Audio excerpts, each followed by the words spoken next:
Hello, everyone. It's very nice to have you all.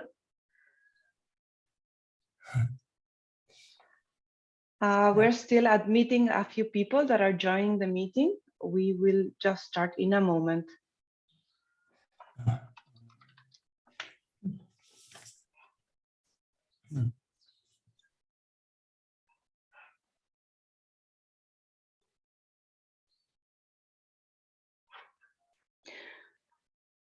Okay, so thank you so much, everyone, for joining today this teach-in organized by ETC Group and IT for Change and the JustNet Coalition.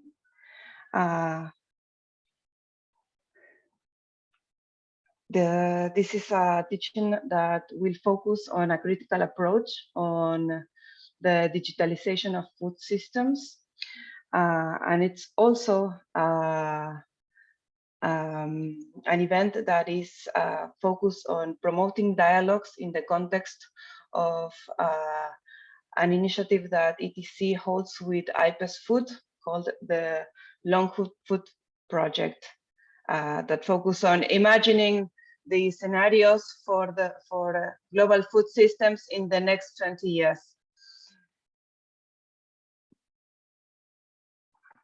I'm really glad today to introduce our speakers, who will be Neth Dano, Elenita Dano for ETC Group, and Parminda Jegsak for IT for Change. Yeah. Just some elements of self-organization for today.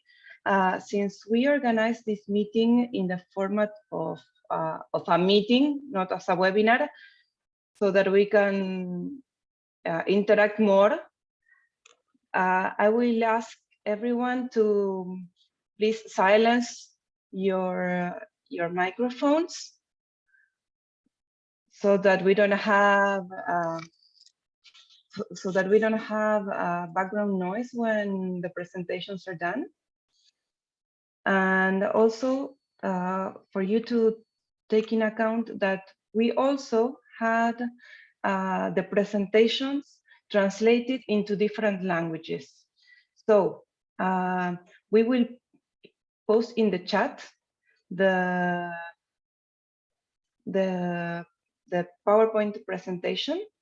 So you can access also the presentation in French and in Portuguese, if you rather look at it as the presenter is speaking.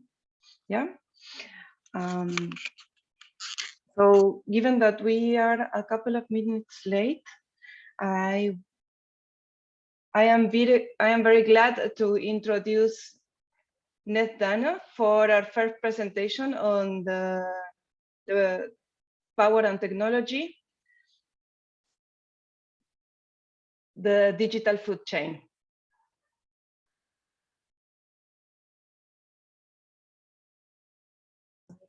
I'm muted.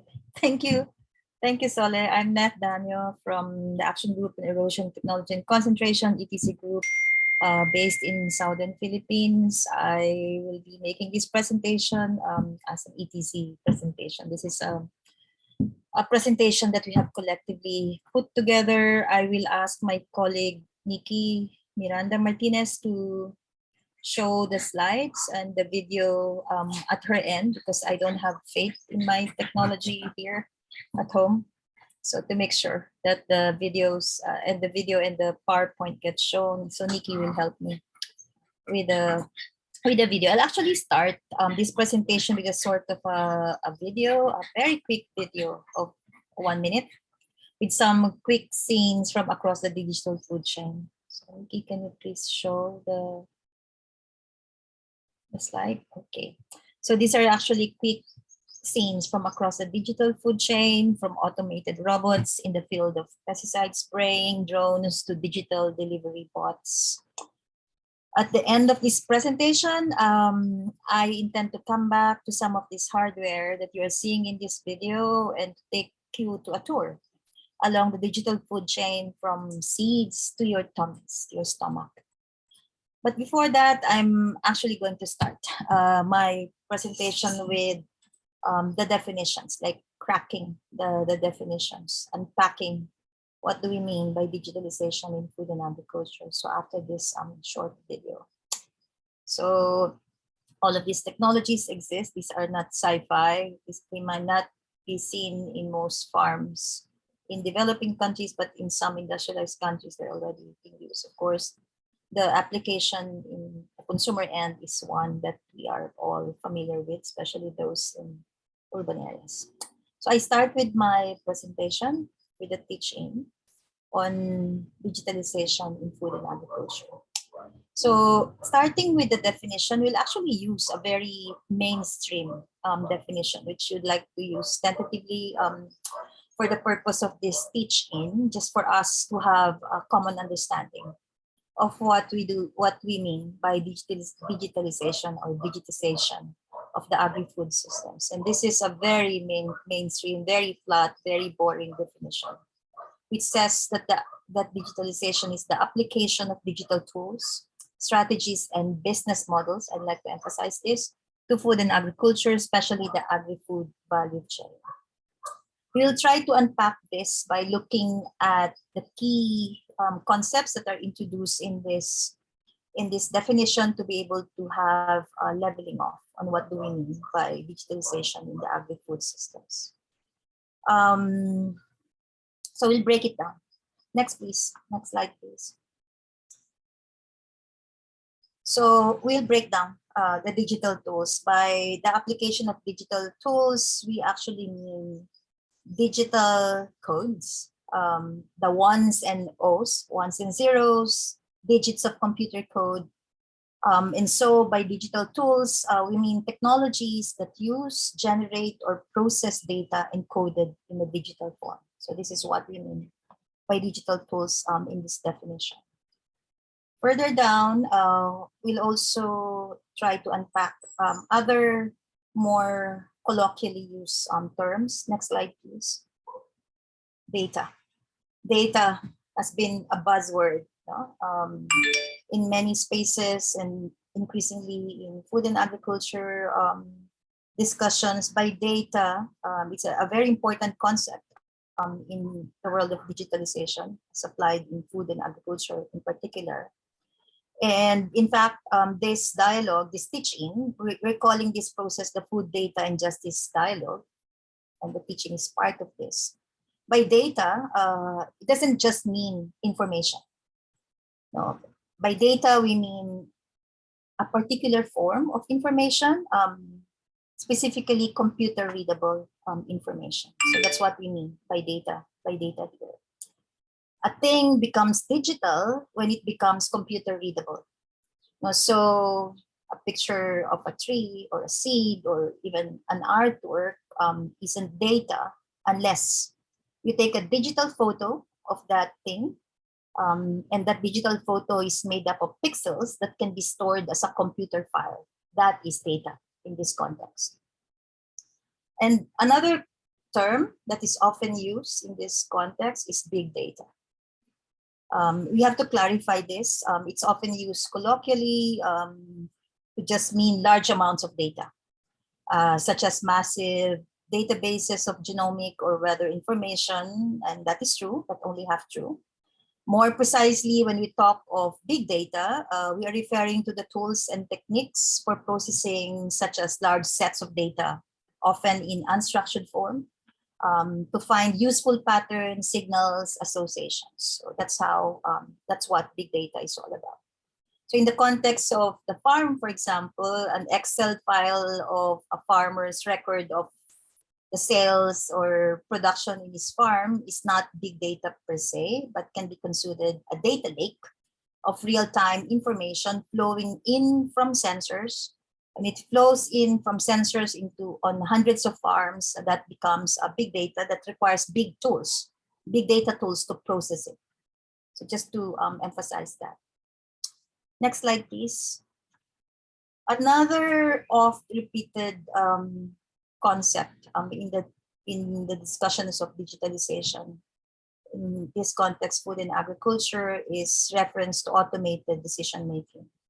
We'd like to differentiate this from automation. Like automation has been happening in a number of countries, particularly developed countries, for almost a century now, and some decades in advanced developing countries, and that's different from automated decision making.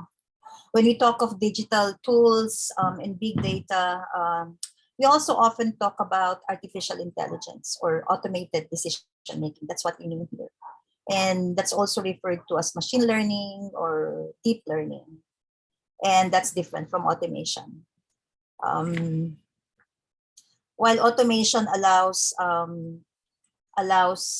tractors, also machines to operate in the farm, that level of automation still needed human users to make decisions. In this context of automated decision making, the decision to turn the tractor wheel or decide where to spray is supposedly not reliant on humans, but on artificial intelligence or AI. That's what we call today as machine learning or deep learning in many discussions. Computer circuits are patterned to process data a bit like the human brain. So that's what it's trying to simulate in what are called neural networks. These networks can ingest huge amounts of unstructured data, sort through this data, sift through them, learn patterns, and what they learn are then applied to make predictions and automated decisions through the process of machine learning. We could say that AI-enabled automation is data-driven or algorithmically driven. So there may now be no humans involved in steering tractors or deciding where and what to spray or if to spray pesticides in the context of digitalization in food and agriculture. Next, please. So when you talk of digital tools, again, some of the tools that we're talking about here are drones, robots, data-driven farming advisory platforms. We'll talk about all of this in details in the succeeding slides. We also talk about smart contracts, food delivery, and online grocery shopping. These are some of the examples of digital tools. And this in turn rely on widespread use of data sensors, data networks, blockchain, hyperspectral imaging, multispectral imaging, all of this that are digital tools that are being used for as applied in agri-food value chain. Next, please. Another concept that we need to unpack is reference to biodigital. Like more and more, this term is becoming a buzzword when talking of digitalization in the food and agricultural system. So this is where big data and artificial intelligence tools enable biology to be manipulated, such as when artificial intelligence or machine learning is tapped to design the DNA of a novel organism in the context of synthetic biology, or to direct genomic breeding and gene editing. So that's an example of biodigital tools, technologies. In some literature, they are actually referred to as biodigital convergences.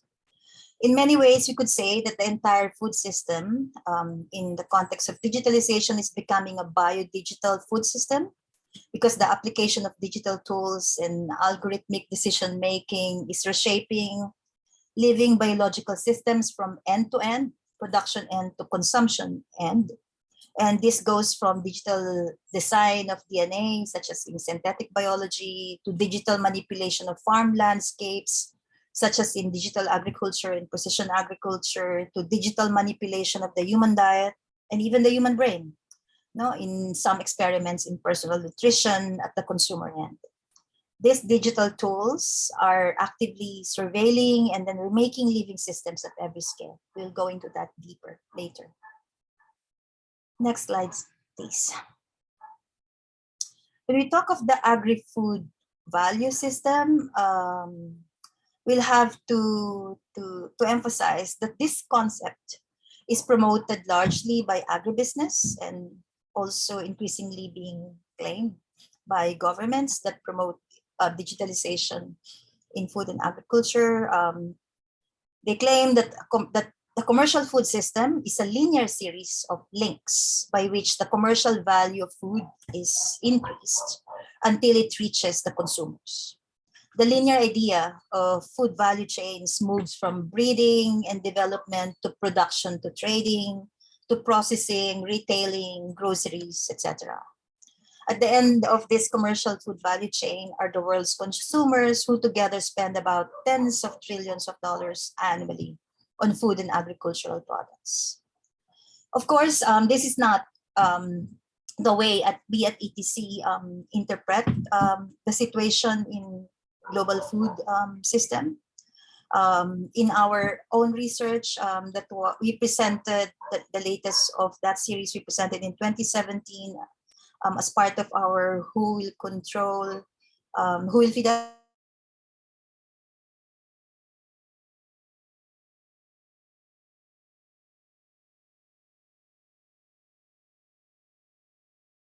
and that food instead moves, including self-sufficiency, peasant production, fisher and hunter gathering, and urban gardening, led mostly by women.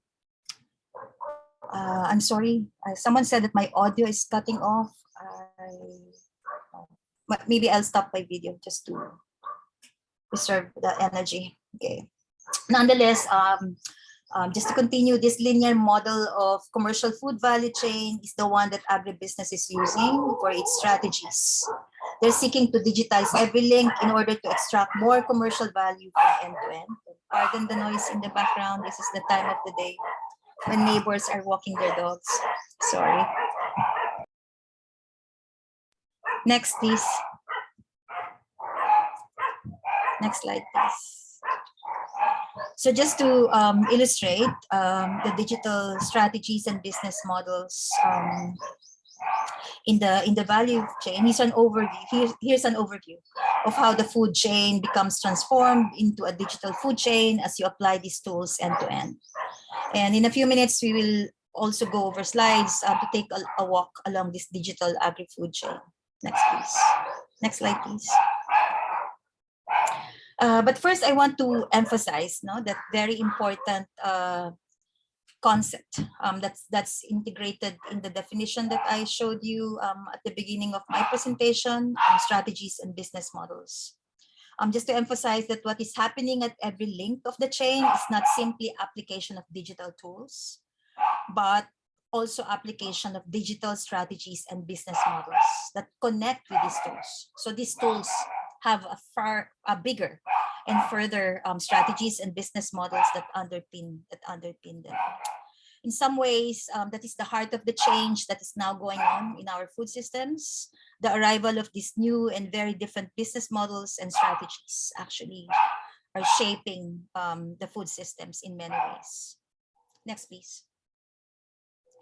And we're talking about players that are multi-trillion companies. These are the same digital strategies that have made the so-called GAFAM, Google, Amazon, Facebook, Apple, and Microsoft, as well as the BATX in China, Baidu, Alibaba, Tencent, into the most powerful companies in the global economy. 10 years ago, the world's most powerful companies drilled for oil and traded stocks. Yet now, the world's most valuable firms are actually mining and trading data. We now have a clutch of multi-trillion-dollar companies based partly on hype, but also on these new business models. Next, please.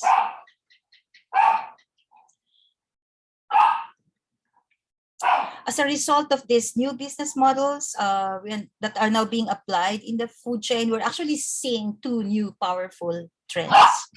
The first trend is that agribusiness corporations are reinventing themselves as digital corporations. Here is what Monsanto claimed when they bought Climate Corporation in 2013 in an almost $1 billion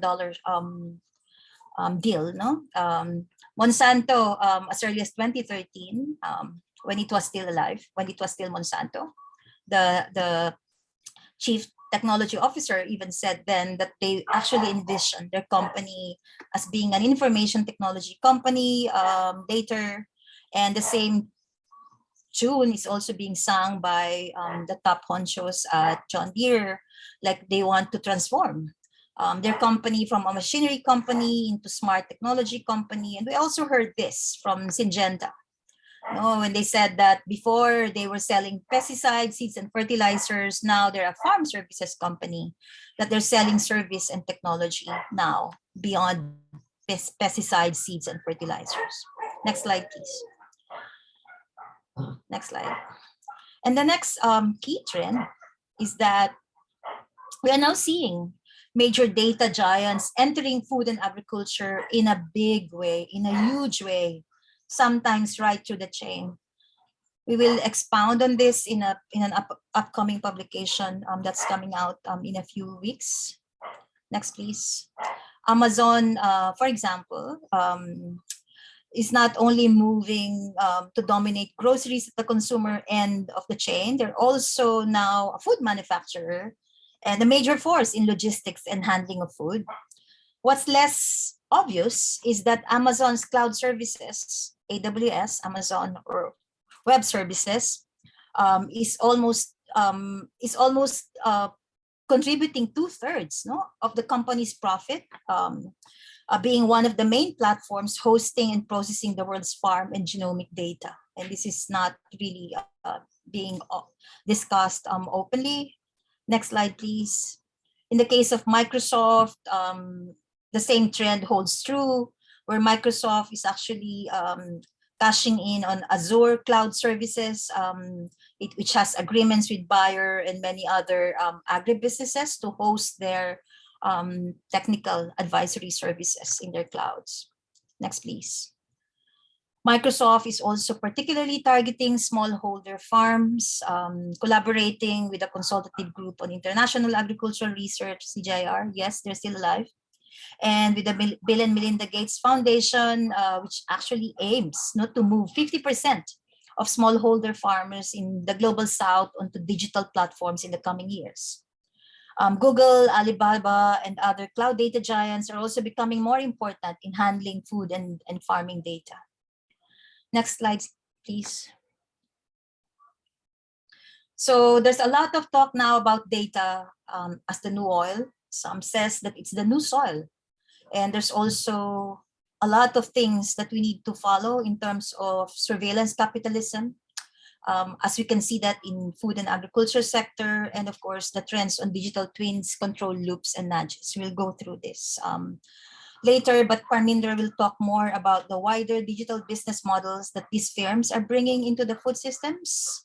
I will highlight in this presentation a few features of the digital business strategy that you can look for as we later take a trip along the digital food chain. Next slide, please. So of course, we've seen this again and again. Data is the new oil.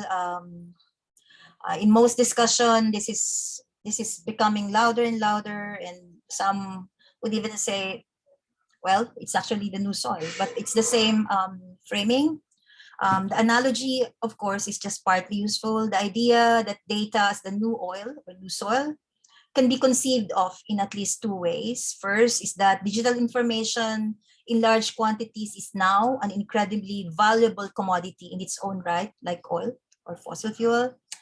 Data can also be stored, traded, processed, upgraded, and sold. And while the value or data as an asset doesn't formally appear on the company's balance sheet, it is increasingly treated as a form of capital. For example, during the early months of the pandemic, with all the airplanes grounded, several airlines actually claimed that the value of their data held under loyalty programs was actually worth 3 times more than the value of their companies. So as a result, they actually can use this large data to secure very large loans at a lower rate than if they use their airplanes as their collateral. So just to illustrate the value of data in this context. And part of the ways in which data is, however, different from oil is that its value increases as you aggregate it more. Oil, on the other hand, is valuable when it is scarce, but because of how machine learning works, the more data you have, the more insights you can derive. Therefore, the most powerful tools and players are those who can grab the most unstructured data and feed it into their machine learning models. Next slide, please. Data along the food chain.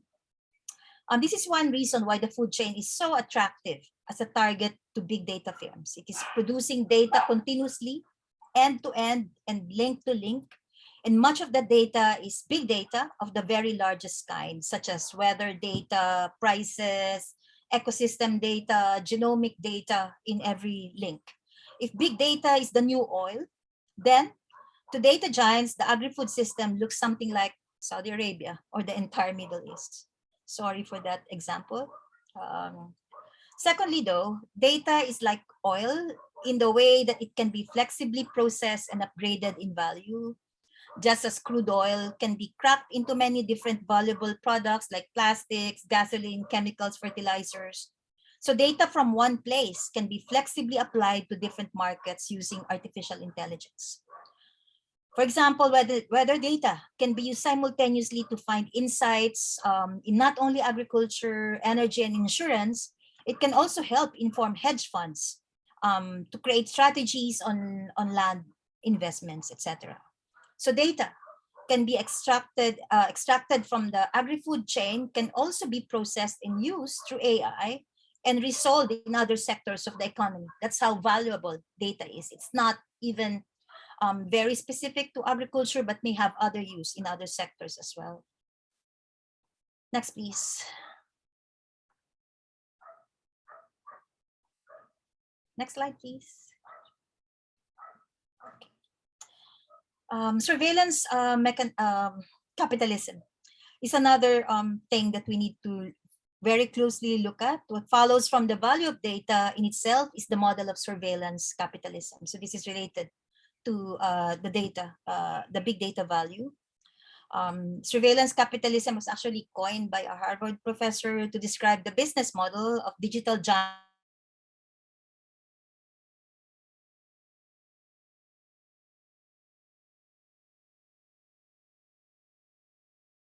of our lives and economy.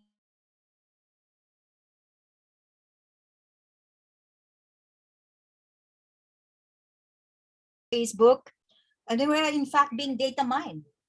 Google is constantly watching and drawing data from our online behavior to swell its data treasure chest. And very little of this is actually being talked about publicly. Next slide, please.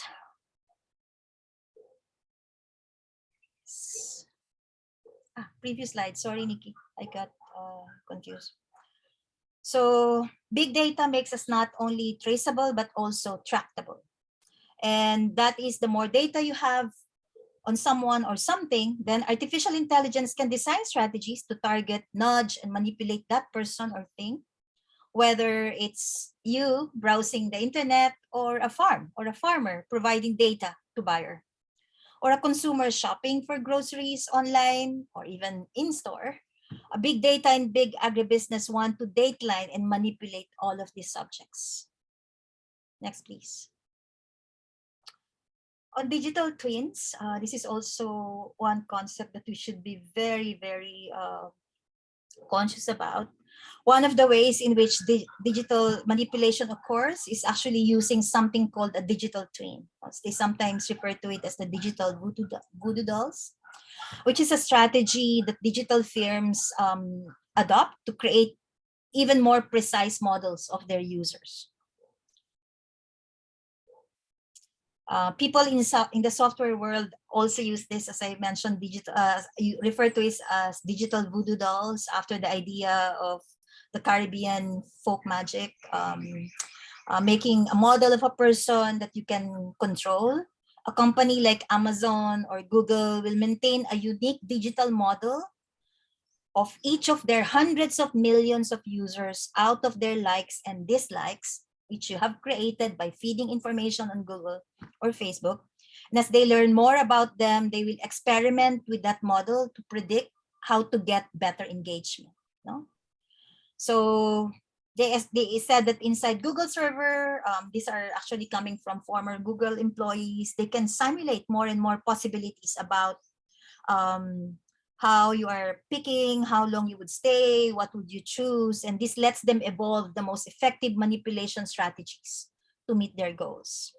Data companies are not just creating digital twins of internet users, but also farms, of food shoppers, and whole ecosystem.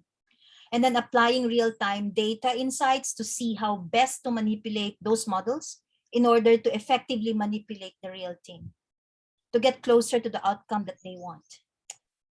Yeah, so next please. To understand this process, it's helpful to understand a concept from cybernetics called creating control loops. This is getting more and more techy, I know, but I think it's important to mention it here in this teaching. Cybernetics is actually the field of using information, especially between technological elements, to control systems. So it's like the art of steering a system in Greek.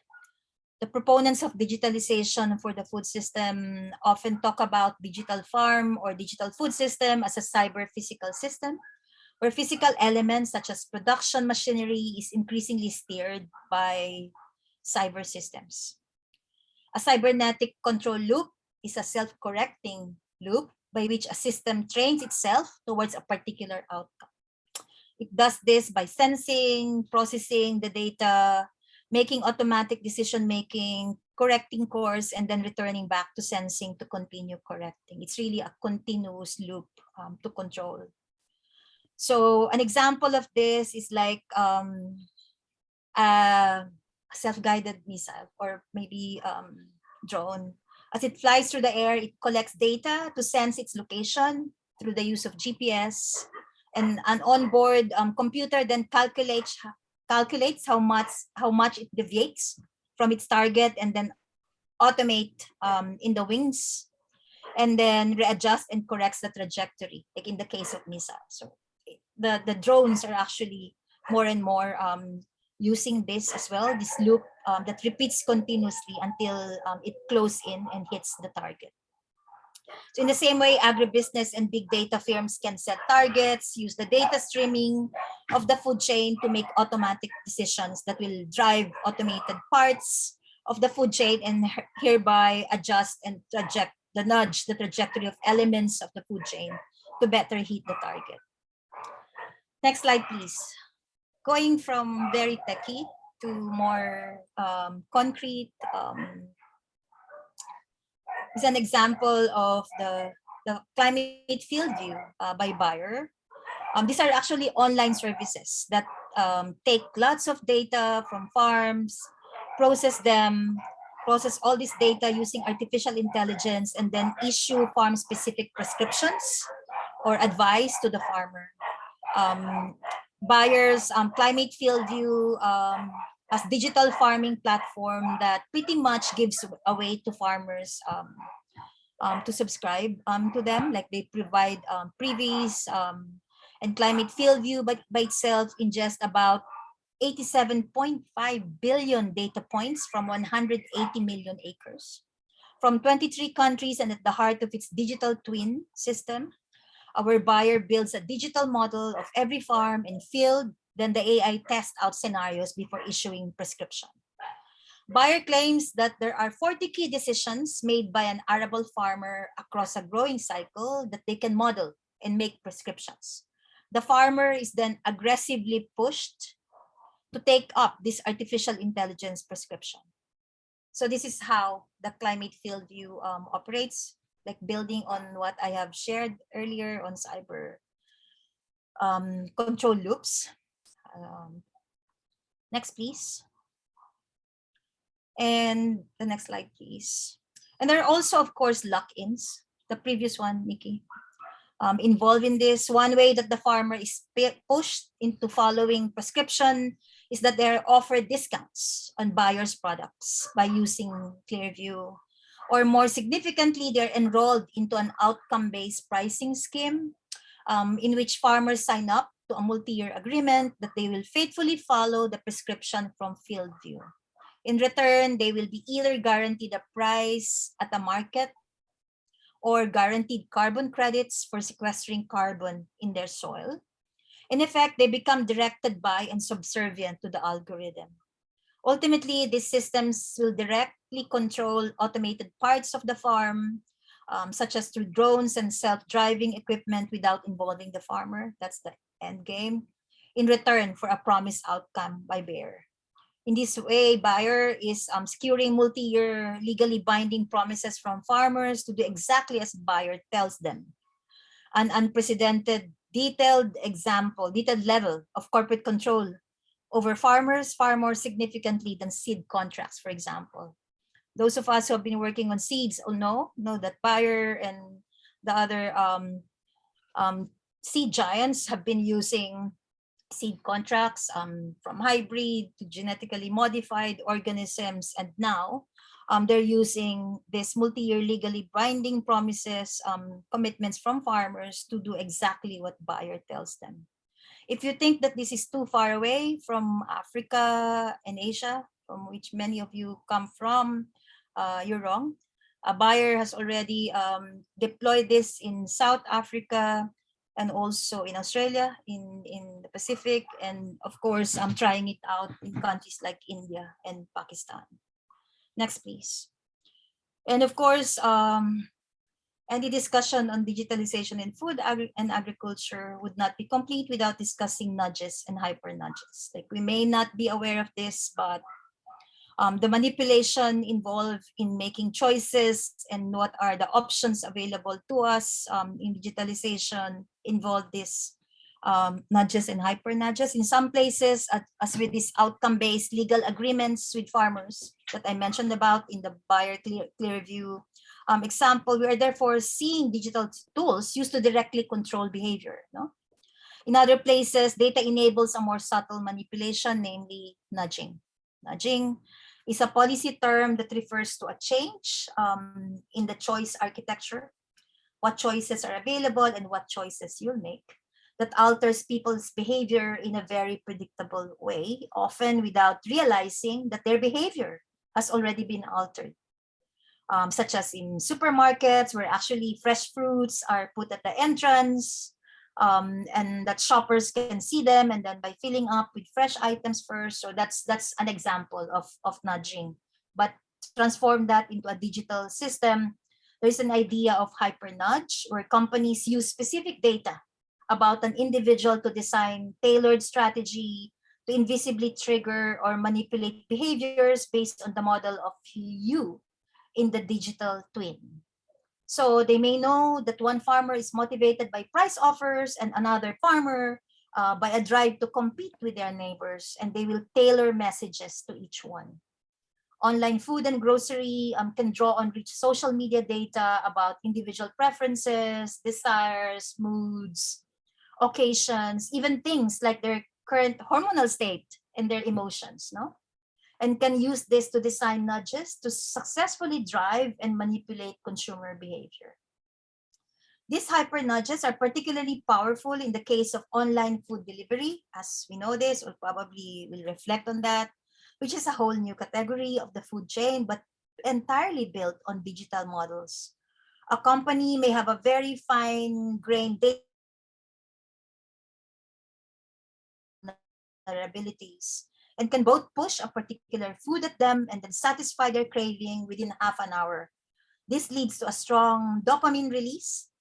There are chemical studies on this, by the way, that is similar to what addicts experience when they crave and then receive a drug. So that's how hyper nudging works. In the case of consumers and food delivery, food companies now have the tools to digitally hyper nudge to create food addiction. Next slide, please. And while we have been discussing the role of corporate actors, let's not lose sight that the state has also playing key roles in this whole business model.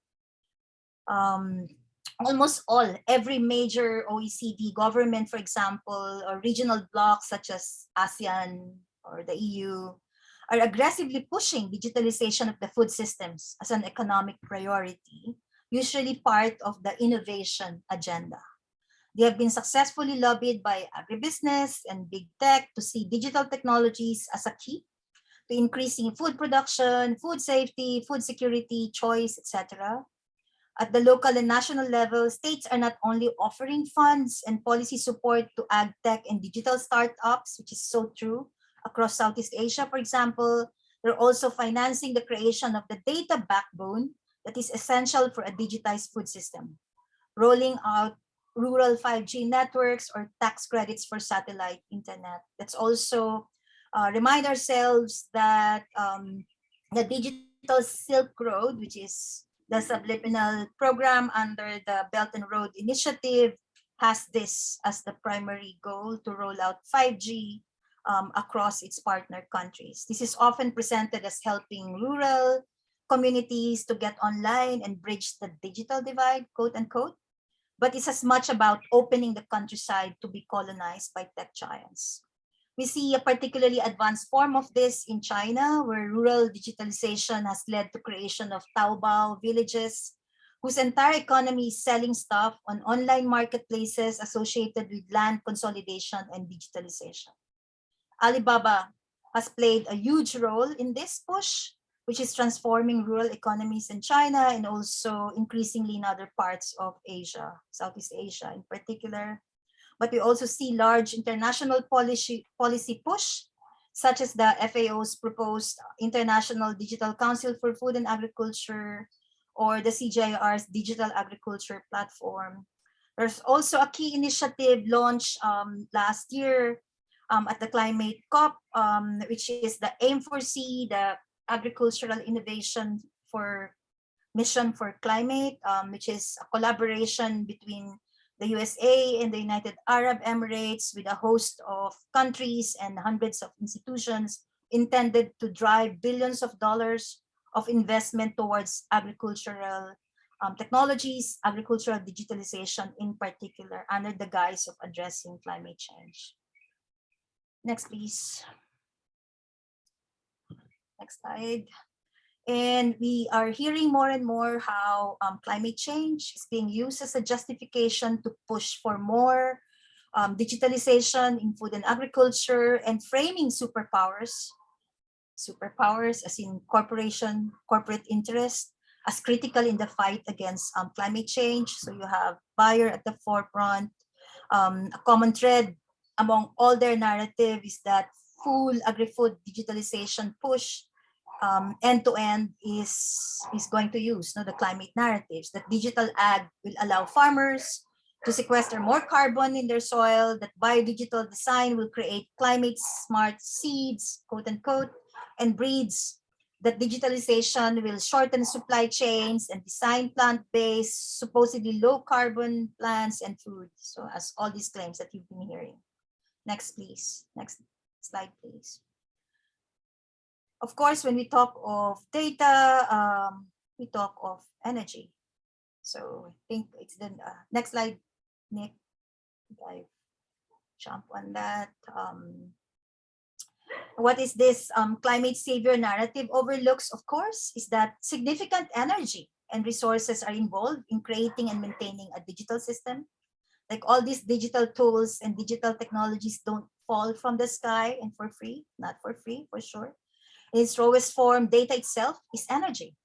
Short electronic signals that are transmitted over data networks, as I explained earlier at the beginning, sometimes by high energy radio waves and stored in data centers before being processed using large and energy hungry AI computing supercomputers and resources.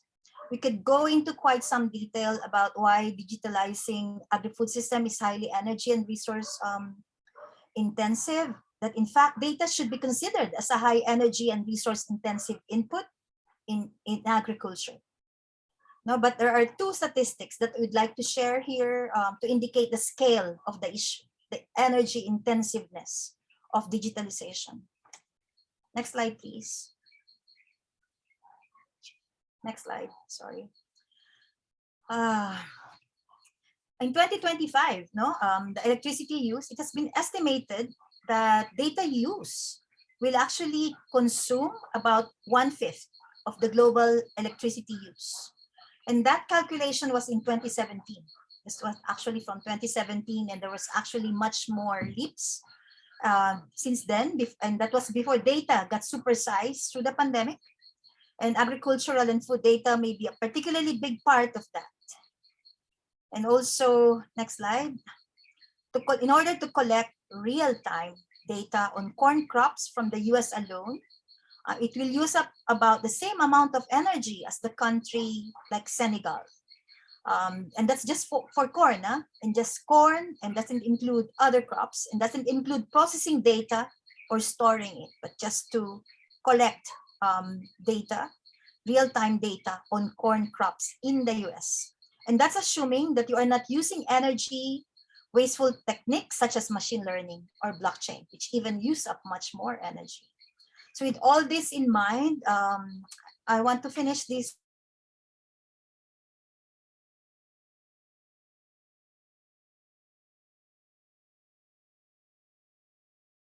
5 more minutes to complete my presentation.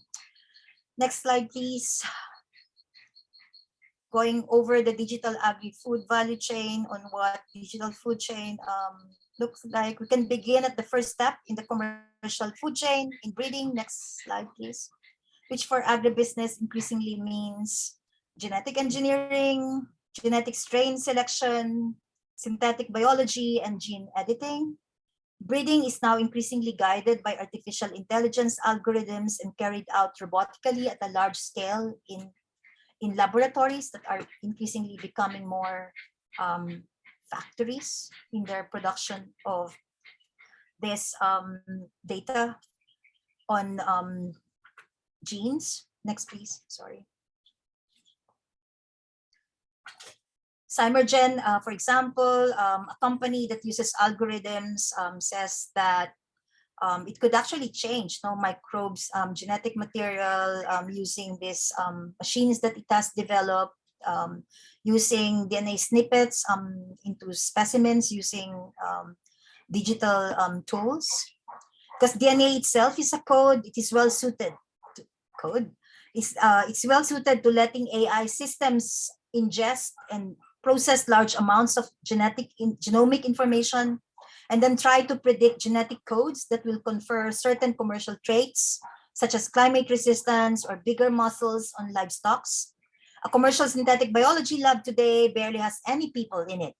Machines design codes, print out synthetic DNA, robotically gene edit organisms, and then test specimens. So as seen in his example by Cymergen. Next slide, please. More and more, there are digital greenhouses that are being deployed. Once plants are engineered and developed, they may move to the nursery or greenhouses. The controlled and high-value nature of greenhouse makes them an excellent environment, quote unquote, to implement digital tools such as constant monitoring, robotic planting and spraying, watering systems, and precise nutrient addition, etc. Next, please.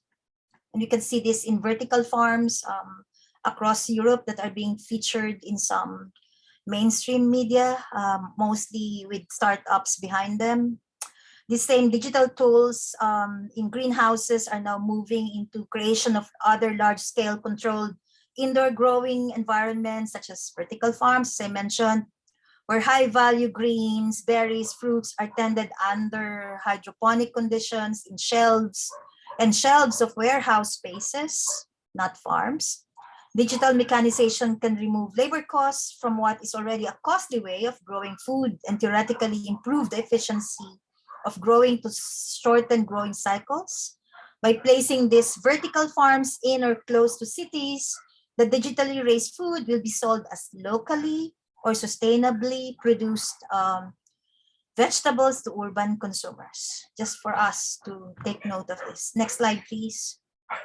In the so-called agriculture 4.0, digital farming, much of the sizzle and investment in digital agriculture is around what the World Economic Forum calls Ag 4.0, or precision agriculture in some literature, which mainly uses robots, drones, self-driving tractors, picking bots, and sensors in open farm environment. Next slide, please. If you look online, you can see many hyped up variations of this digital automated farm landscape, usually with the farmer standing by himself. And that farmer is usually a man and a white man holding an iPad from which they're controlling automated machineries, monitoring their fields, and diligently examining data, etc. So all sorts of variations, but having the same narrative. Next slide, please. At the heart of these systems are the digital agricultural platforms such as Bayer, the field view example that I talked about, that use AI in the cloud to make prescriptions to farmers. This give the impressions of going the farmer in a field view of their entire operation so they can make better decisions, quote unquote. But in fact, it gives corporate agribusiness a better aggregated field view of the entire farming system and lets them issue prescriptions that suit their business interests, including tying farmers into multi-year agreements with the promise of carbon credits or guaranteed pricing. Every large agribusiness corporation has its own digital software platforms now. You can see this in this slide, including seeds and agrochemical companies, machinery majors, and fertilizer giants. They may claim that they don't sell individual farmer data to anyone, of course, but they're aggregating the data. They get valuable insights that they both use and sell. Next slide, please. So this is Bayer's Field Catcher. So we even have tools now, such as Bayer's Field Catcher. It's an app where farmers take photos of diseases or pests on their crops, and Bayer combines them with location data to enrich its knowledge of where diseases and different pests are spreading. Next slide, please. And as ag robots, self-driving machinery, and drones and pesticide sprayers are deployed in the fields, one of the first impacts, immediate impacts, is the replacement of labor of farm workers. Already in some parts of the world, in the US, for example, in Washington state, huge orchards are being grabbed up to be replanted to better suit robotic pickers. Farm workers who were told they were essential workers in the pandemic are now being replaced by robots. Next slide, please. We also increasingly seeing drones in crops like coffee. It's even being tried out now in rice fields across Southeast Asia. Bringing digital surveillance capitalism into the field also means bringing new means of surveillance of food chain workers, particularly in plantations. Next slide, please. We're also seeing digital livestock farming in key countries like China, also in Australia, and in parts of Latin America, where Alibaba is investing on digital livestock farming, bringing digital surveillance capitalism into fields and new means of full digital makeover in the animal industry. Next slide, please. In particular, digital tools such as facial recognition software, sensors, cameras connected to AI are being promoted as a way to spot and prevent diseases and pandemics from spreading in confined animal facilities. Also, chickens are being digitally tagged to be traced and sold onto the blockchain. Much of the development is in cattle and grazing. Projects such as Internet of Cows or Connected Cows monitor individual cattle for their health and movement based on a device attached around their neck. This is widely practiced in some parts of China, as well as in Latin America, in Brazil, in Argentina, for example. Similar devices can also enforce virtually digitally drawn fences on a map. As an animal approaches the virtual line, that the device will issue a small electric shock to keep them within the boundaries. Drones are also being used for shepherding cows. Next slide, please. An ongoing research of ETC which will come out next month, finds that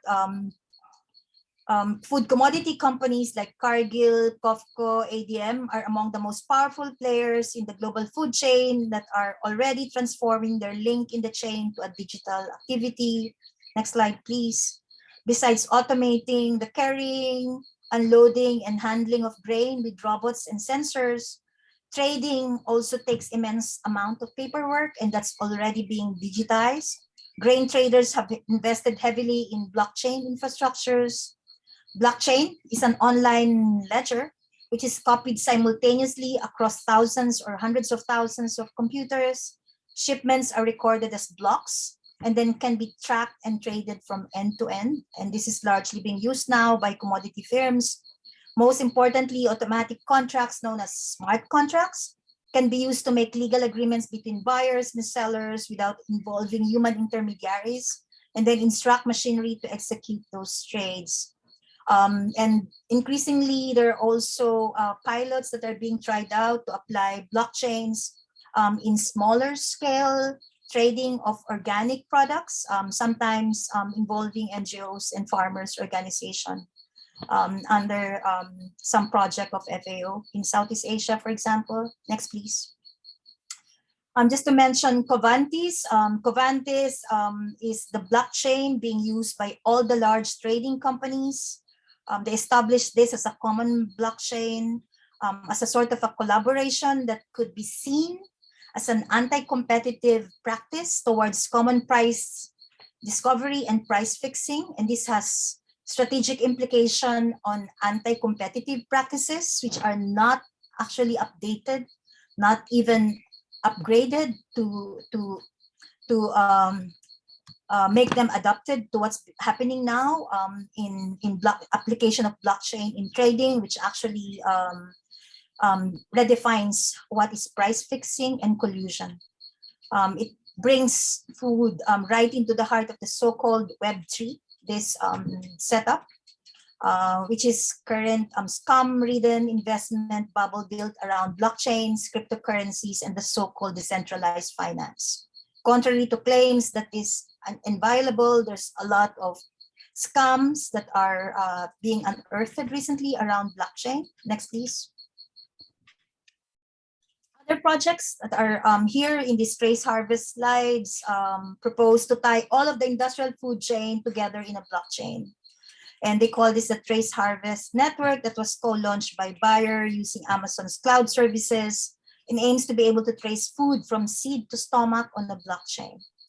Both Covantis and Trace Harvest are run on the Ethereum blockchain, potentially entangling global food supplies with crypto markets. Next, please.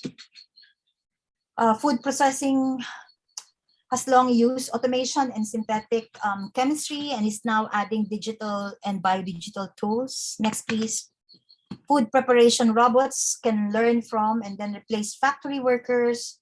Significant at this stage is the use of data and AI to computer design new proteins or new flavors or ingredients that can be manufactured through synthetic chemistry and synthetic biology, such as fake meats or as we can see from Impossible Burger. There's some experimentation going on with 3D food printing to digitally print food such as fake meats or printed pizza. Yeah, sounds like sci-fi, but they are investing time and money on that. Next slide, please. Food distribution and grocery warehousing is also becoming highly automated. Amazon is very much the leader in digitizing distribution. Next slide, please. On Amazon, it's one of the world's leading robotics company now because of its use of warehouse robots to track, pack, pick, ship items, including food items and groceries. While Amazon warehouses are just starting to unionize, workers are precisely directed by algorithms where to go, what to do, and most of the labor, when not algorithmically directed, is robotized. Next, please. The presence of robots in Amazon warehouses is a major impact on workers that are in the warehouses. Studies show that having robots on warehouses actually speeds up expectations of how much work as a human worker is expected to do. Because of injuries from colliding with robots, they're often more confined to workstations, and injuries actually go up. All of this give hints what might happen as other food chain workers are expected to work more and more alongside robots in different setups. Next, please. Digital grocery, this we are very familiar with. Online shopping, increasingly for groceries and food, is becoming the norm, especially for urban consumers and those who have access to the internet. Next, please.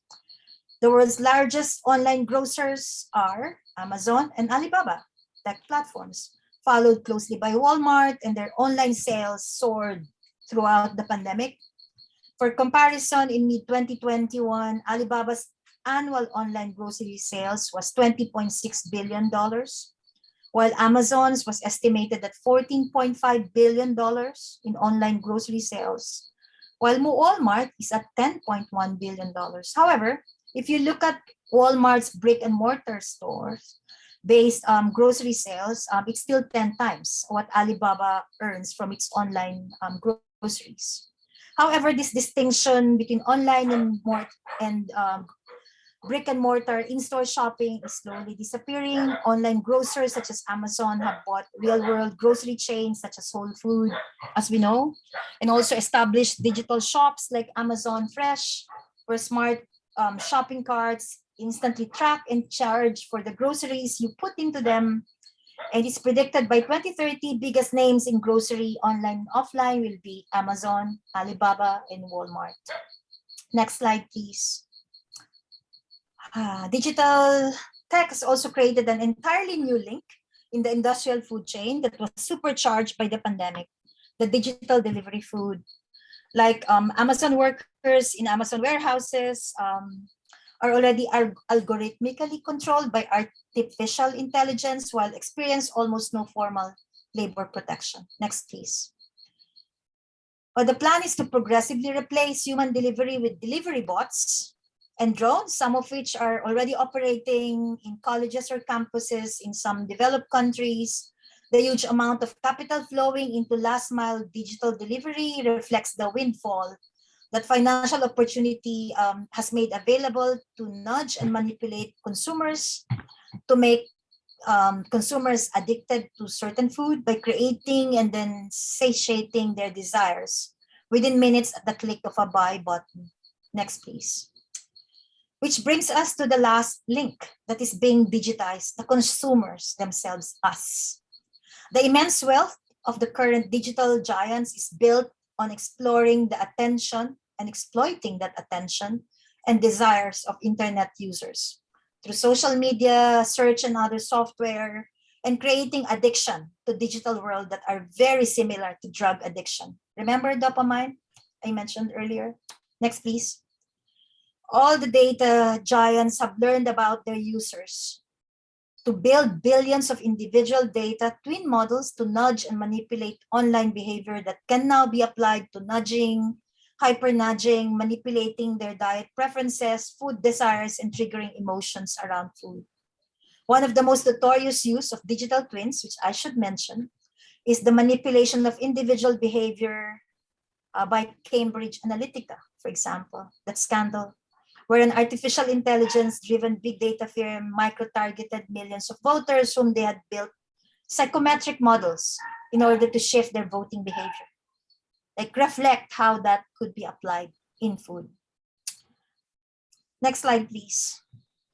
I will end by posing 3 existential questions for a digitally dependent world. Hopefully, this whistle-stop tour to the digital food chain can raise all sorts of questions beyond these 3 that we need to ask ourselves and interrogate society about the new digitalization of food systems, what it means for workers' rights, what it means for farmers' sovereignty, what it means for consumer manipulation and corporate power. So the first question that we'd like to pose, next please.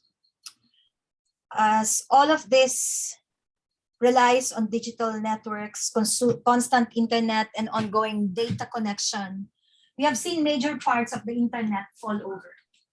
Large companies like Facebook go offline for a day or 2 or a few hours at a time systems get hacked, when our food supply and food security is dependent on digital networks that are left more vulnerable as a society?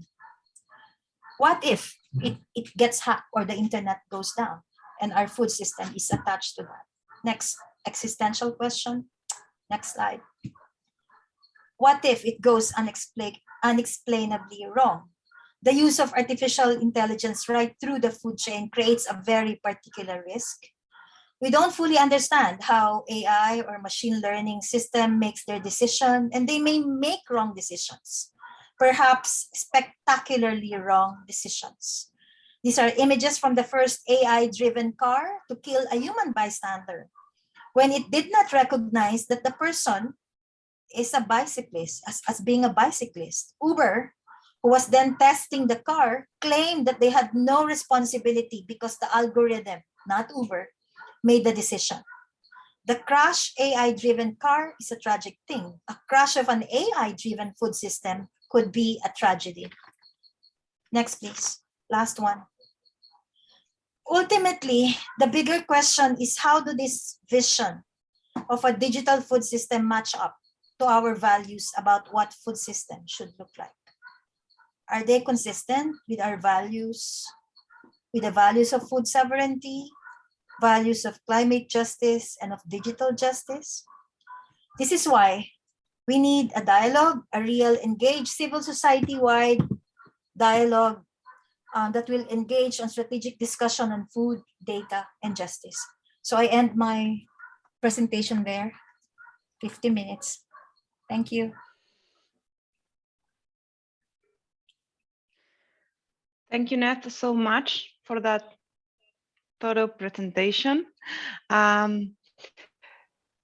As we said before, this is an event that is in the context of a dialogue that is being promoted by the JustNet Coalition and ETC Group, particularly to try to understand what are the impacts of digital technologies in various aspects of life, where ETC has focused in promoting the dialogue on its impacts in food and agriculture, but that it's interacting with many other groups that are also reflecting on what this transition to a 4.0 industry and a new business model under digital capitalism will affect our lives, and what are the possibilities of resisting or reorganizing these models. So without losing any more time, I would like to introduce our next presenter. That's Parminder Jagsingh from IT for Change. Parminder will share some ideas surrounding these new concepts that are being introduced about surveillance capitalism, digital capitalism, what this means to our daily lives and how this interacts with food systems. And afterwards, by the end of the session, we will have the possibility of questions and answers with both presenters. Please, Parminder, go ahead.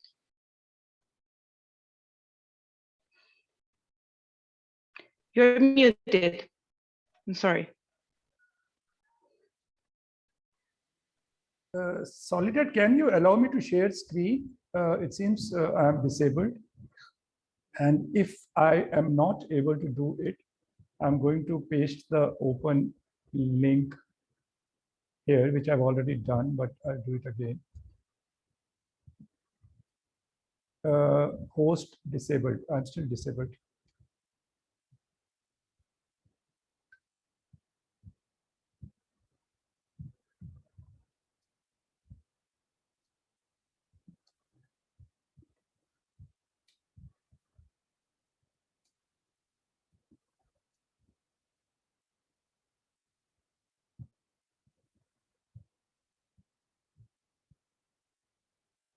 I'm sorry, perhaps I should have checked it earlier.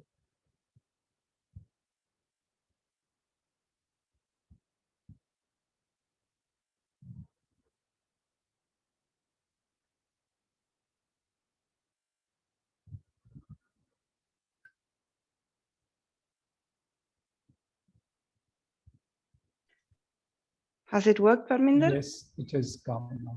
And here I am. Can you see my screen? Yes. Should I put it on a slide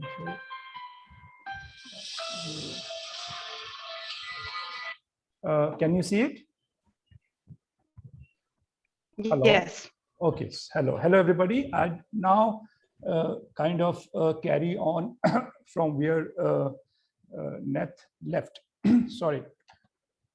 And Nath gave a very beautiful and systemic presentation of the micro and the granular aspects of where the digital intersects with our food systems. And I'm now going to try to kind of taking forward from her third question, where does it leave food sovereignty debates and movement? And I would try to frame food sovereignty in the context of intelligence economy. We deliberately used a different term, and I would soon discuss why so. And when we frame it in the digital economy context, what can we do about it, and therefore the needed linkages to the digital justice movement. So I would present in three parts. First part would be a discussion on what is digital economy, or surveillance capitalism, or intelligence economy. And I will discuss why we are using this term intelligence economy rather than surveillance capitalism, which also we accept. The second part would discuss how digital frames food sovereignty debates. And then in the third part, we will move on to what can be done. And for that sake, the first step being the connections that have to be made to other movements which are similarly being affected by the digital, whether it's education, health, even consumer movement, and then the general connection with the horizontal digital justice movement. So the first part, we're trying to understand what is the digital economy, and whether it is as fundamental historical break as the industrial age was. And we think that it is so. So mentally, if we need to understand digital economy, and it's very important for us to understand digital economy, if we have to kind of deal with it, address it, change it, or even resist it. So if we want to understand the digital economy, we cannot just understand it by just seeing it as another phase in what happened in the industrialization age. So one of the frames to really try to understand what is happening is to make a radical departure and look at it as a very distinct phase in history, as distinct as the digital age, as the industrial age was from the preceding agrarian age. And that's what I would try to do. I'm trying to put another lens to look at a more radically different perspective. So we take the analogy of what happened, which brought upon us the industrial age. And that technical development was invention of machines. The machine got invented for whatever socio-cultural, economic reasons, but the invention of machines started the industrial age. And what was a machine? A machine is basically that before that times, in the agrarian age, all physical force capacities were in human beings or animals, and every kind of activity was done by use of human physical force or animals physical force. The first time this was disembodied into something which got called as machine, and this one technological act then spawned an entire new kind of economic system, a social system, cultural system, and so on. We also know that it was not necessary that that particular kind of dominant industrial system, which we saw and we still have, was the only way the machines could have been employed for the well-being of human civilization, but that's what we have. So there is a technical innovation or change, and then there is a socio-economic system which follows it. So in the same way, digital has at its onset or its font, a system, a thing which happened was that for first time, intelligence gets disembodied from human beings into machines. There was first time machines which are not able just to store knowledge or information or process it as computers used to do, but able to have intelligence which has such a huge accuracy that we allow the machines to auto execute things. And this is something which Neth also described as what was artificial intelligence. Its accuracy is so high that it is allowed to auto execute. It learns from the context, therefore it doesn't go wrong even if a different context is presented. And that disembodiment of self-executing intelligence, which when it goes into the machine, we get a technical transition of epochal significance as was at the time of the advent of industrial age in the invention of machines. And this now starts what is a digital age. Now, what I'm trying to say is that this transition is going to be at least as fundamental and as much of a radical departure from the earlier systems as industrial age was from the agrarian systems. And we know the nation state changed, the nature institution of family, the institution of school, you name it, almost all institutions underwent a change because of what is known as the industrial age. And similar level of changes will take place in the digital age. Now, this is very important to understand. Whether we like it or not, we want to resist it, we want to put the genie back into the bottle, which could be possible, but unless we understand the genie, we would not be able to do it. Second, at a micro level, we may start looking at how did this big tech phenomenon arose in front of our eyes, maybe in the last 10, 15 years, really, and how a service would simply start as a digital add-on to make whatever we are doing easier, and then how it suddenly became the big tech company which controlled that sector. Uber is a good example, or even Amazon. Uber came in and said, oh, when you guys take cabs, I can make it easier for both of you, both sides, the commuters and the cabbies. I can connect you. And everybody felt nothing wrong. This is a good way to connect with each other. And it starts connecting.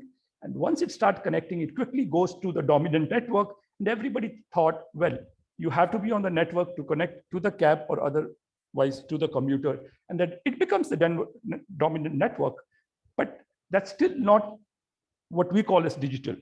Because the digital phenomenon is when the network becomes so intelligent. So Uber network now started collecting data from the physical activity which took place on the network, and that data was converted into intelligence, and this intelligence then became its key resource, and using this intelligence, then it starts orchestrating all the actors, commuters and cabbies in this case, and that intelligent actor or the intelligent business is what may be called as the real digital business. And I would now go on to describe it a bit further. A simple question we need to ask ourselves: what is the business that Uber or an Amazon or a Google or a Facebook or a booking.com is in? And when I ask people this question, it's very odd, but it looks like a trick question, and people, look around for the responses, which is very odd because these are now the biggest global corporations. So why shouldn't it be very clear what these corporations are about? Earlier, it was very clear that Monsanto was about agriculture or GE was about manufacturing and so on. But why isn't the nature of the business of these corporations quite clear? And herein lies a tale. Uber is not a transportation company because it does not own cars at all, or almost does not own them. Amazon largely does not own products which it sells. So why would Uber be a transport company, or why would Amazon be an e-commerce company, or even booking.com does not own hotels? Google doesn't own much of the information, or does not own or produce most of the information it sits over. These companies are not what we really think they are. They are basically what we call as the intelligence corporation. And we need to understand what an intelligence corporation is. Basically the brains of the sector which they rule. And I just described how Uber starts as an add-on service, becomes the dominant network, and then becomes the dominant intelligent actor. It becomes the brain of the transportation system. I can go on and try to describe it, but if you really take some time, you will understand that yes, Uber is acting as a brain of the whole transportation system. It knows where the traffic density is more. He knows where the cabbies are going to be on the road today or not. It knows what the commuter is going to ask for today in terms of transportation service. It becomes a brain whose tentacles go right into your house and into the mind of the cabbie. And that's how it controls the system. So it's a brain corporation or an intelligence corporation. And that is why we also call it the intelligence economy. And what is happening is that the intelligence corporation today, and this is empirical, not theoretical, as much of what I've been saying, we look to you, is superseding the IP corporation in terms of value chains. We know that earlier it was that actor who owned the factories who was at the top of value chains, but later on it was the intellectual property company which superseded and developed new global value chains. Now what is happening today is that the intelligence corporation is superseding the IP corporation in terms of value chains. It's not difficult to see it in fact. For example, Google is increasingly thought to be going to become a big health corporation. So is Apple, both because they own wearable devices which collect data. And once the health data becomes significant enough, they are the ones who are going to control the health system as Uber controls the transportation system, not the doctors, not the hospitals. And this is what is happening. And therefore, those who own intellectual property, and let's take the case of automobile sector. The IP of automobile is all held by Mercedes-Benz and Toyotas of this world. But it is being said that Waymo, which is the sister company of Google, would soon be bigger than the top 5 automobile corporations. And why would Waymo be bigger than those corporations who have been in automobile business for so long? I am very sure the Waymo engineer does not know how to shift gears in a car and what do the second gear mean and how it is different from the third gear. However, it has data-related competencies, and simply having data-related competencies make you go that much up in the value chains. And this is what actually is happening. Intelligence has become a new factor of production. It's the new organizing principle and system as I described, and it has some inherent characteristics. It is immensely centralizing. Industrial systems were also centralizing, but generally an industrial system would hit a physical wall of diminishing marginal returns if you expand too much. However, not with intelligence systems. They seem to become more and more powerful in geometric progression as they become bigger.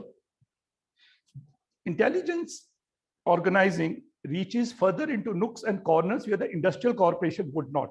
A typical industrial corporation would produce goods, may own the distribution chains, but then would rely on the shopkeepers to sell their goods. And the shopkeeper would rely on some local boys organized by the shop to distribute goods, but not the new corporation whose tentacles can go right into your house. And as Net's presentation and yesterday Jim's presentation was describing, that in the food chain system, even the delivery part is now in the control of the intelligence corporation, because they can now organize the very informal and small unorganized parts of the economy also, because their tentacles reaches where the industrial corporations tentacles could not reach.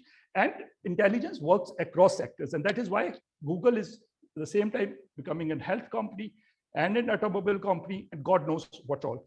This is the nature of general intelligence. Well, next, let us look at what does digital do to human beings, social actors in the different roles that human beings are. I will take the example of transport sector and see how the way I described the new intelligence corporation and the intelligence economy, and how Waymo, which you people know is a sister company of Google, which is into transportation. And of course, all of you know Uber. Waymo begins by working at the back end, collecting intelligence at the core, transportation intelligence at the core. And Uber started by working in the front end, getting the cabbies and commuters together, and from there develop its intelligence. So they're working from the two ends, and it beautifully shows what an intelligence system is and what does it do to various economic actors within the system. It's very beautiful to recognize that Waymo says, and I think on its website, or was it a CEO statement, but it says it does not produce cars, it produces drivers. It's almost a shocking statement to hear, but this is their official statement. They produce drivers. They're not producing cars. They think that car is simply a shell or set of physical components which anybody can produce. That can be outsourced. But what is most important in a transportation system is intelligence. And today that intelligence is distributed among drivers. And those are the drivers who drive around cars, like perhaps we or professional drivers. We don't need the drivers. Our whole effort is to create transportation intelligence, which is then implanted in different cars. So that's what they're doing. So from that, we can see that they are trying to replace the driver upfront. Therefore, the intelligence corporation in different sectors is trying to replace the driver, trying to replace the travel agent, trying to replace the shopkeeper, trying to replace the journalist, trying to replace the farmer. So that's their ultimate goal. Now, that doesn't get immediately realized and gets realized in different ways, in different contexts. Uber's job is similarly not just to connect. Its job is to increasingly de-skill the driver, and more it de-skills the driver, less it has to pay the driver. And therefore, then it takes a bigger pie of the profit. Now, how does it de-skill the driver? You would have known today's drivers, and I was shocked. I was driving around with a cabbie in Bangalore one day, and I had to go to the top hotel in Bangalore, and I was doing work on my laptop, and I saw him moving in circles very close to the hotel, which was quite visible in the front. And then I asked him what happened. He said, the road is blocked, and he did not know where the hotel was. Then I realized what is happening, that Uber keeps on getting people from rural areas with very little knowledge and make them cabbies. Earlier, if you want to be a cabbie, for example, in the London city, you need to pass a test and know the layout. Now you don't, and this is the de-skilling which is taking place. Backend, Waymo is creating transportation intelligence. In front end, Uber is de-skilling the worker, and either the driver will be replaced or will be de-skilled so much that the only use you have of the driver is the physical movements which drivers' muscles can do, which is perhaps cheaper than the capital cost of putting a machine there and its maintenance cost. And if that equation becomes better, then the driver would get replaced. So this is what is being done. Again, we need to understand, and I'm just finishing of this part, which is that digital economy is not just digital tools added to the industrial economy system, which we understand. It's entirely different system. And ETC's presentation talked about digital is not just about the digital tools, but the business models. And I think it's not just the business model at a firm level, it's the economy-wide economic model which is different. I already spoke how IP corporations are superseded by intelligence corporations at the top of the value chain. It's not a theoretical formulation. This is factual. The world's top 8 companies out of the top 10 with regard to market capitalization are digital data-based corporations. 15 years back, most of them were either oil corporations or other industrial giants. So this is an empirical thing. It's not just theoretical. And what is a platform? A platform is something you guys all know. Platforms do not act inside markets. They replace markets. Now, what is a market? Basically, the ideal type of market is that a market is in an ideal typical formulation based on open prices. The price is out there open, and the price signals both the supply side, which increases or decreases supply, and the demand side, and the demand and supply is matched based on open pricing. I was with an expert in Berlin just last week, and he asked me in form of a trick question. He said, do you know how many times Amazon changes the price of, say, one toothpaste? And he gave me 4 options, and I tried to be smart, and I chose the biggest number, which was 30, and he said, yes, 30. Amazon changes the price 30 times in a day. So that sanctity of an open price is completely lost, and on that is built the facade of market. We may be against market fundamentalism, but this is not even markets, is what I'm trying to say. Platforms are therefore a post-market phenomenon. I'm just touching upon these subjects. We have written more about it. Research is going on, but I'm just trying to say that we need to understand this new beast for what it is. And the platforms are also, which connote a 2-dimensional space, shifting into what are called digital ecosystems with 3 or greater dimensionality, which are creating complex new realities. I was looking at a definition of agroecology while preparing for this presentation, in which it says that we should together create new realities, which we should create, but on the other side, we should also look at what other complex new realities are being created out there. And these digital ecosystems consist often in partnerships between traditional corporations and digital corporations. Microsoft and Bayer, which was spoken of a lot earlier, Google and certain alliances of traditional transport corporations. And I say uneasy because both sides are like, you know, those sumos, guys circling each other are looking also to strike at one another and seeing who is going to take a bigger part of the pie, but they are into uneasy partnerships. And each digital ecosystem also has a partnership, for example, with a cloud computing player. Nobody trusts other, and other digital ecosystems cloud computing player. So they want to do a pure play, their own partner for cloud computing, their own partner for a traditional sectoral company, and their own partner for intelligence businesses. And these kind of digital ecosystems are getting built. And the last part of my description of the mainstream is that we just need to watch out for their community rhetoric. Now, what they are doing very, very intelligently is that while they are sitting at a times where transitions are taking place and new institutions are being built over old institutions, which are getting, you know, eroded and destroyed, which could be a good or a bad thing.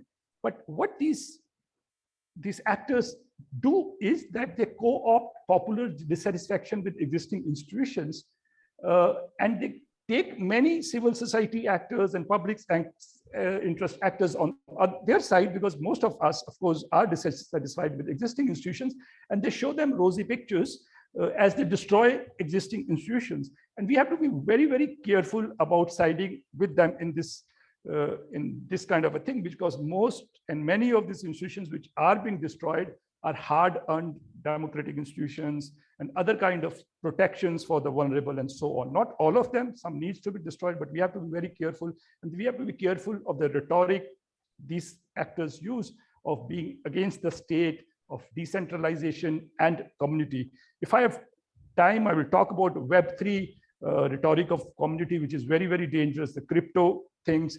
Neth was talking about, what was it, Convergence as a blockchain system, which looks very open, but generally it is governed by a few actors who decide everything. So it is a new kind of what can be called as network elitism, global elitism, which wants to supplant democratic institutions and other national institutions for their benefit. And it's often happening that public interest actors and civil society groups have fallen for it, and we have to be very, very careful not allow this to happen.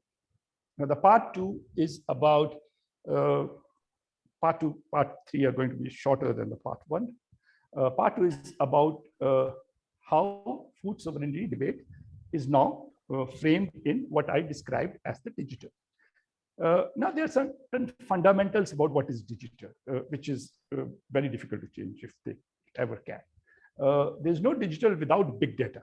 I mean, you can't normally have digital with small data. Possibly we can have in future, and I come to it. Since digital depends on big data, and therefore, which definitionally requires big systems, so digital is almost congenitally, logically connected with big systems, which is a problem. There's some very basic things what digital or intelligence systems do. They centralize and homogenize. They centralize because they need to find pattern in huge numbers of data. The very act of finding patterns is to go for the homogeneous part and exclude the heterogeneous part. So they centralize and homogenize as the basic activity in seeking intelligence from data. And then once you have intelligence, then you de-skill the human agent, telling them it's all for her or his good, of course, and we take it because we don't want to move ourselves and do our work. So we are very happy the work gets done, but they use that intelligence to de-skill and then take over agency, again, selling to us as a good thing, but that's what is happening. On the other side, we look at agroecology and food sovereignty. What is it all about? It's about localness, it's about being decentralized, it's about heterogeneity, native skills and knowledges, and human agency, which is embedded in local cultures. Now, if you look at it, everything looks opposed to what digital intelligence systems are. So yeah, there is a basic problem here, and we need to contend with it. Generally, agroecology and food sovereignty is opposed to too much outside input into local food systems.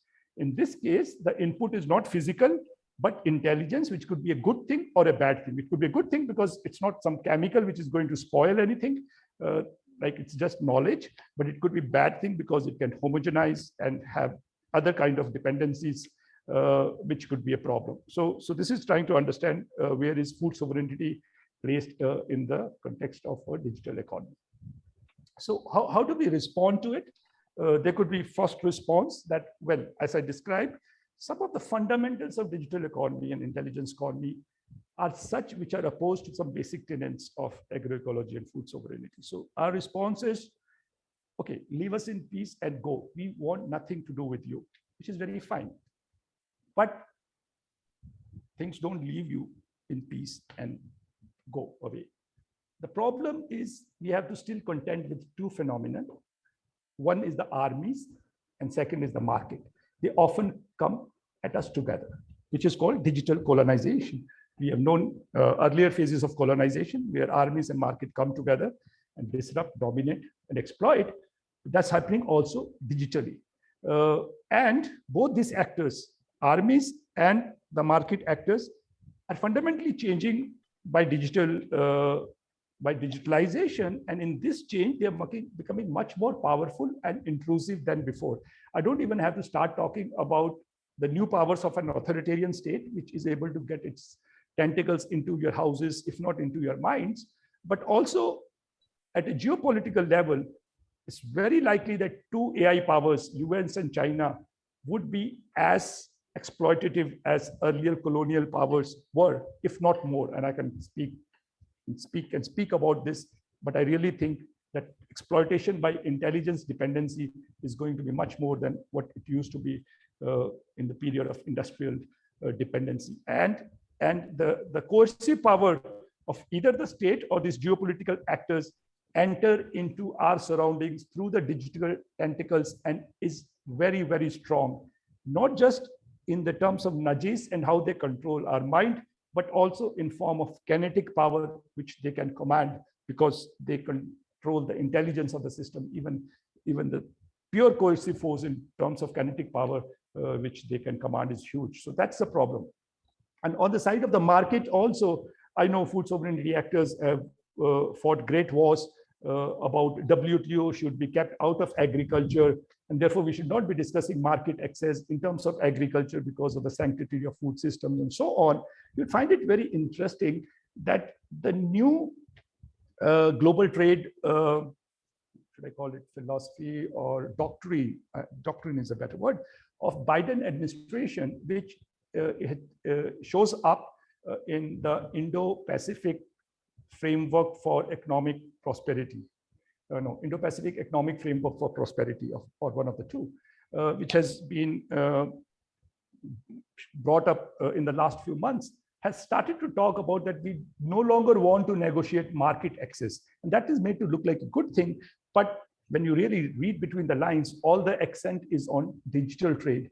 And the point is, when you have digital access into somebody's economies and social and cultural systems, you really do not need physical market access. So I'm just saying the nature of the invasion of the markets and the invasion of the armies and the state have all changed. And therefore, even if we want to give this response, leave us alone, we need alliances with other actors to confront the power of state, armies, and market. And for this purpose, also, we would need to come up with our strategies. The other possibility is that we may also want to go with a pick and choose thinking. Well, probably digitalization, like mechanization earlier, has its good elements, and we're happy to have digitalization on our terms. And we want to build alternatives and just not tell them to leave us alone. There's possible that there could be small systems, AI. It's actually possible. It's possible in the future that AI works on small data, connects it with existing intelligences, but keeps the context, local context, stronger than the generic intelligence. There are many kinds of permutations and combinations can be worked out, and it's possible there could be small system AIs. It is possible that artificial intelligence augments local contextual collective knowledges and intelligence and does not replace it. And here we must admit that since the agrarian or pre-agrarian ages, our collective knowledges and intelligence, even at a local level, has shifted as we became literate, as printing happened, as audiovisual phenomenon happened, as computers came in. And therefore, we would probably accept certain kind of changes as long as we are in control, and probably AI can also augment but not replace these systems. Those models are possible. And in the end, the human intelligence still remains human mediated, and the action is controlled by human mediation, and including the option of switch off. And these kind of possibilities should be available. Let's think of some examples. I was reading an article from Indonesia a few days back, and there are these religious schools, the madrasas, in which there was one place where they did farming, and they had tarpaulins spread on the soil. And the reporter asked, "What are these?" And then they were told that they have sensors under the tarpaulin which sense the temperature of the soil, and the sprinkler sprinkles water depending on the temperature of the soil, which is a hugely water conserving exercise. And it also makes for a cheaper agriculture production, is what those people said in that area. Very interestingly, however, they had some other fields which were not covered by tarpaulins, and they said, we don't want everything to be working autonomously. Students should also know soil temperature and be able to decide when irrigation should take place. And therefore, some of them was left like that. So these are the kind of thinkings one can consider. We should also remember that as machines brought certain gains to us, there's some things which intelligence may bring, they may simply be too useful to say no to. For example, simple, lot of countries, national health system of UK has COVID x-rays, millions of COVID x-rays associated with the clinical and hospital journeys of the associated people. So they can tell from an x-ray the possibility if somebody has COVID, what may or may not happen. And if that kind of thing is available just by taking a picture or taking an x-ray over a phone, would you refuse that kind of a diagnostics, by the way? And if you wouldn't, as we don't refuse allopathic systems which are based on chemicals, similar may also be available and is available for crops. Many things can be told about the soil and the crop by AI systems. Whether we would accept those systems, we want to embed more local context into it. What would those models be? So there are those possibilities, and then we could also have this response, which is pick and choose, and not just the response one, which is leave us alone. In any case, whichever response we choose, this is the third part, and I should take less than 10 minutes now. We need to strengthen ourselves to be able to choose those responses, to actually act out those responses. So I'm going to very quickly tell, and this itself is a whole presentation of what kind of battles we can fight and what kind of victories are plausible. But I'll just touch on some of those things. First thing, and which is a bit controversial, is we have to dig the trenches where the most fierce battles are being waged. And one of the most fierce battles being waged today is that there is a transnational elite which is networked among itself, which is challenging the national sovereignties. We have problems with national sovereignties, but we need to figure out which side we are on this particular battle, which is very, very intense in the digital age. Everything about cryptocurrencies you have heard is basically about the network transnational elite trying to take over the power of the territorial state, included blockchains, and there are many things which are happening. Multi-stakeholderism is another thing. You would have heard how Food Summit was trying to bring in new governance systems globally, where corporations have a bigger role. So there are many things happening where the national state versus a networked transnational elite battle is going on. So like it or not, we possibly will have first to fight to retain national sovereignties in a digital context, and what would a digitally democratic nation state would look like. I would give you one example of how sometimes we would need the state and law on our side in this case. In case of intellectual property, we were against the intervention of law in terms of the intangible resources. We said knowledge is free, don't bring in law. Everybody can use the knowledge they access. But it was the big corporations which kept on getting the state on their side and the law on their side, and made IP regimes, and then kept on extending the copyrights and patent periods and so on. And we were on the side of we don't need law or the state. However, the conditions have reversed in case of data, for instance. Data is collected largely by platforms. I don't know, 80–90% of global data is collected by a few big corporations. This data is already with them. We do not have that data with us. And if we want to use that data for any good purpose, for helping the local economies, local startups even, or a cooperative farmers cooperative, we need to be able to get that data back into digital or data commons. And for that purpose, we need the law on our side to force companies to give that data back into a commons. This is happening, but I'm just trying to say that unlike in case of IP, where the big corporations wanted to get the law into the picture in terms of intangible goods, here it is the progressives which need the law on their side. And corporations are saying, doesn't matter, wherever the data is good, which really means whoever collects data really owns the value of data. So there are two other specific things which are happening. And I'm going to talk about it just to say that we have perhaps got into a certain fatalism about, well, big tech is going to take over. So we can make those small talks in seminars and meetings, but we can see the writing on the wall. These guys are going to take over. But I'm going to say at least two things which are happening and which probably all movements can try to take forward to resist what's happening. One is that most of our response to the digital phenomenon has been individualized. We all talk about privacy, individual privacy, as if that's the only thing which matters. I understand privacy is basic, but that's not just the thing between us and digital corporations. Actually, digital corporations have, in a way, co-opted the privacy discourse, and they have started to say, for example, Google is replacing its cookies. It says, I do not want to know who Neth is. I just want to know the type of people, which includes Neth. So it's in a way co-opting the individualized narrative, which is what the progressives or civil society has been able to offer. So we have to collectivize the narrative. Again, don't have much time to go into it, but we need to not only individually own our data, but collectively own our data. That's also important because some of the most important data is not personal data, but the anonymized personal data or non-personal data, but also material non-personal data, the farm data, the climate data, and so on. All these data are supposed to be collective assets, and there should be a law which says that they are collective assets. And therefore, even if somebody has collected it, the community has a right first again to say that that should not be used, that should be extinguished, or it should be used in a manner in which community decides their use. But to be able to do all this, we need to first affirm a legal basis of saying that a community owns its data.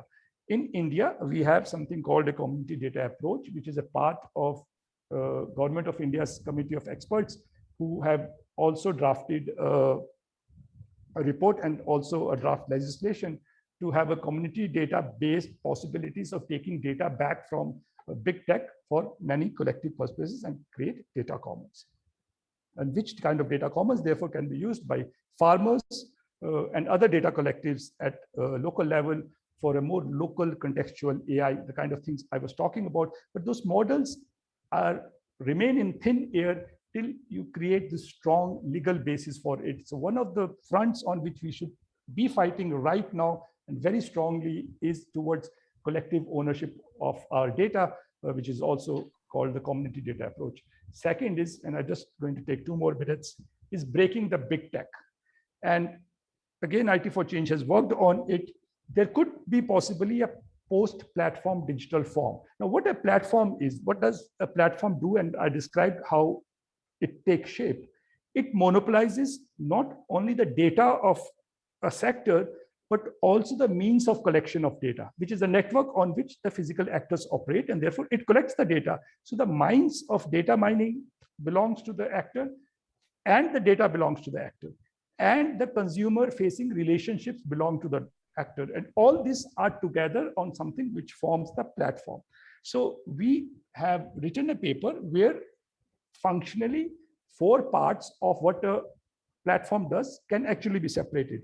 And it is based on the old net neutrality principle, which I am sure you would have heard, whereby a telco should only provide sterile telecom services and it cannot provide value-added services on the top of telco, which should be somebody else's job. So we have used that principle to say that the function of data collection should be functionally separate. Cloud computing would be something separate. A cloud computing company should only provide the sterile software environment, should not at all take any insights from data, for instance. It should not even look at the data. It should be blind to data. It should be completely sterile. And then there should be intelligence services, like transportation intelligence services, which convert data into intelligence. But, and this is very important, those intelligence services cannot directly operate consumer basic sectoral services like running cabs, having shops, etc. They provide intelligence services to the consumer facing actors. And it is in this way we can break up the big tech and create a post-platform digital form, which provides many possibilities, which I have been talking about. And some of these layers, which I just discussed, could be cooperative and public layers, and others could be business actors. Again, it would take a long time to describe what I'm saying, but I'm just trying to touch upon some of those things which are actually happening. And the food sovereignty movement have to join with other actors to push back the dominant digital model in this manner, while contextualizing the problem to the specifics of food sovereignty, which obviously is most important. And in this regard, what has become the digital justice movement and is also the logic of JustNet coalition, to which we and belong and ETC is a partner, is to act in a hub and spokes model. In the hub is not of the digital actors. We're not trying to control. The hub would have is a coalition of actors from all sectors. And that hub, which tries to produce digital knowledge and tries to influence digital policy, is informed by all sectors and digitalization in all sectors. So there is this, this moving model whereby we kind of do a meta activity to develop a digital narrative, which is basically informed from actual changes in different sectors and actual imperatives and interests of different sectors. And we're trying to develop this logic of a networked functioning of JustNet coalition as the way we understand digital justice movement should be modeled. And here I stop. Thank you so much.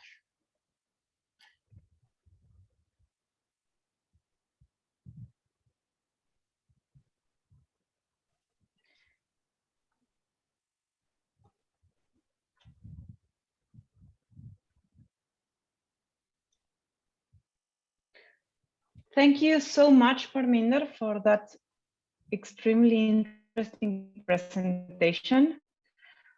I see you brought in many of the issues raised in our first session yesterday.